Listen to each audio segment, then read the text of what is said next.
Hi everybody, welcome to Reading with Mrs. DeGagne. What's Halloween without pumpkins? There's pumpkins and ghosts and witches, so many Halloween images. So today I'm going to tell you a story that has ghosts and pumpkins in it. This is The Perfect Pumpkin Pie by Dennis Kazay. One Halloween night, wind stirred the leaves in the pumpkin patch outside the old Wilkerson house. Inside the house, old man Wilkerson sat waiting. "Hurry up," he grumbled. Mrs. Wilkerson took a pie out of the oven and set it down on the table. "About time," said the old man. He stared at the pie with his one good eye. It was a perfect pie, round and brown as toast. He said, "I does love a perfect pie." Mrs. Wilkerson cut a slice of the pie and put it on a small plate. She held the steamy pie under Mr. Wilkerson's nose. "After we pass on," she said in her sweetest voice, "there will be no more pie." "Ha!" shouted the old man, grabbing the plate. "Then I ain't going." He stabbed the pie with his fork, but just as he raised it to his mouth, he froze. "Ark!" he gasped, and died. That same night, by the light of the Halloween moon, Mrs. Wilkerson buried Mr. Wilkerson in the pumpkin patch. The next day, she put the house up for sale and moved away. She was never heard from again. Of course, no one ever heard from Mr. Wilkerson again either. He was, after all, dead. Or was he? One Halloween night, a few months after Jack and his grandmother had moved into the old Wilkerson house, something rose out of the pumpkin patch. "There," said Jack. "See it?" Grandma looked out the window. "Just a wisp of fog," she said. "It looks like a ghost," said Jack.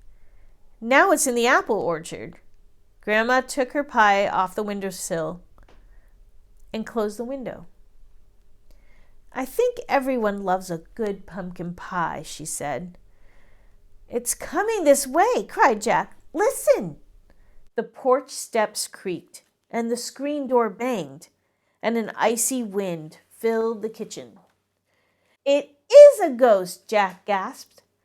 "Pumpkins, pumpkins, pumpkin pie! I must have one before I die. It must be round and brown as toast, or I'll haunt this house a hungry ghost. It must be perfect, or a ghost I'll stay and haunt this house and never ever go away." Grandma put her hands on her hips.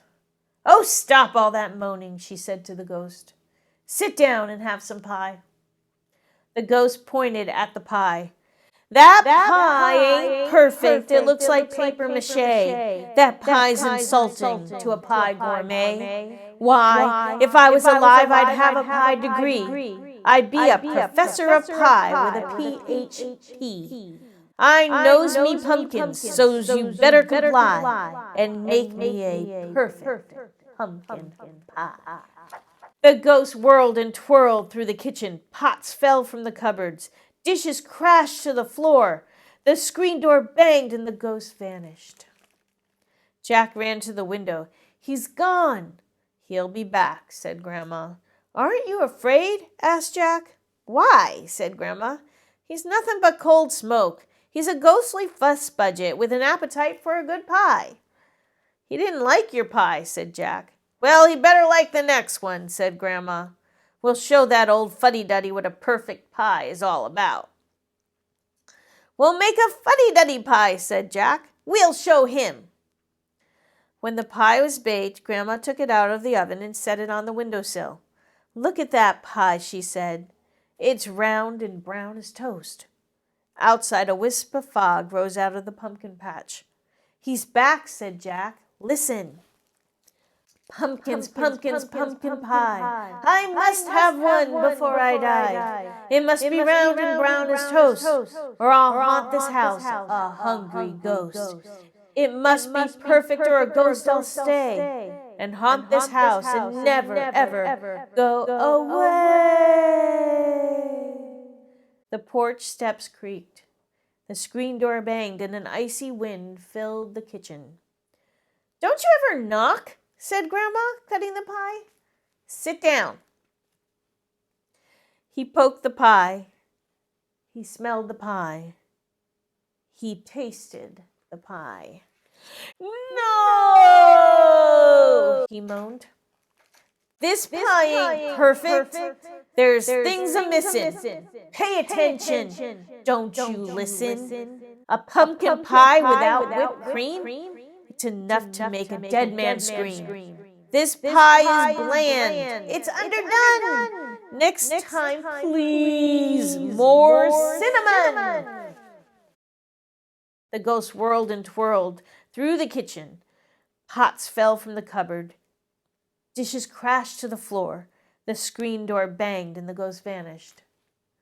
Grandma tasted the pie. "You know," she said, "it could use a tad more cinnamon." After Grandma and Jack cleaned up the kitchen, they made another pie.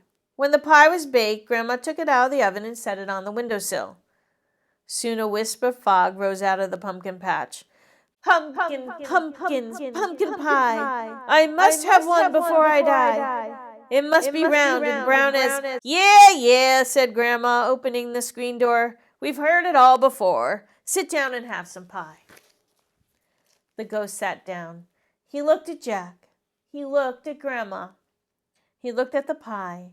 His eye grew bigger than a ping-pong ball. "Now that is a handsome pumpkin pie. Even I can see it with my ghostly eye. But looks ain't all. Taste the measure. It's the inside that counts. There's the pleasure. It's got to be perfect, a perfect endeavor, or a ghost I'll stay and haunt you forever." The ghost stabbed the pie with a fork. He raised the piece to his mouth and ate it. Then he ate another and another. Soon the pie was gone. His eye grew as big as a baseball. The eye looked at Jack. The eye looked at Grandma. "Perfect," he moaned and vanished. Jack and Grandma went to bed. Except for Grandma's snoring, the house was quiet. Outside the apple orchard cast long black shadows in the light of the moon. The pumpkin patch was still. Mr. Wilkerson was quiet. He was, after all, dead. Really, really dead. Or was he? One Halloween night, Grandma took a pie out of the oven and set it on the windowsill. "I hope that's not a pumpkin pie," said Jack. "Remember what happened last year?" "It's apple pie," said Grandma. "Pumpkin pies attract nothing but trouble." Jack put 2 plates on the table. Grandma took the warm pie off the windowsill. Something moved in the moonlight. A wisp of fog rose in the pumpkin patch. "Uh-oh," said Grandma. "Listen," said Jack. Apples, apple pie. I must have one before I die. It must be round and brown as toast, or I'll hunt this house a hungry ghost. It must be perfect, or a ghost I'll stay and haunt this house and never, ever go away." Grandma looked at Jack.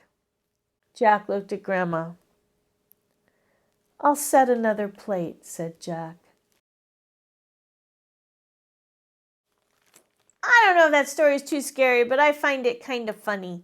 So that's one reason why I shared it with you today. And the other reason is I just wanted to say, Happy Halloween, everyone. I hope you have a wonderful, wonderful Halloween night. See you next time on Reading with Mrs. DeGagne. Bye.